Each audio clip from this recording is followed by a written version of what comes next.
And like, they're really making waves. Nakaka-proud what they're doing. Yes, nakaka-proud sila. And yes, guys, di ba nakita niyo yun? Kasama sila sa lineup ng Coachella. Sobrang nakaka-inspire, honestly. Is may chance ba na maka-collab or magkaroon ng interaction with BINI? Alam nyo, noong sa ASAP England, hiyalong talaga ako, but I really wanted to talk to them and say hi and like congratulate them on all their success. And this was even like yung announce nila na magko-Coachella sila. Like, syempre nakikita ko din yung mga posts nila and like they're really making waves. Nakaka-proud what they're doing.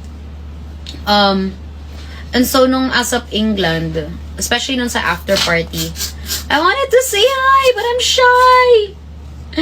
Hindi ko sila nakausap and I'm sad. Well, hindi ko sila nakausap.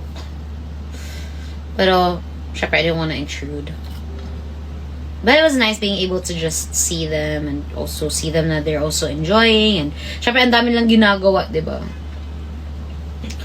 But yes, nakaka-proud sila. And yes, guys, diba nakita niyo yun? Kasama sila sa lineup ng Coachella. Sobrang nakaka-inspire, honestly. Good for them. Congratulations, BINI. Ang galing na lang.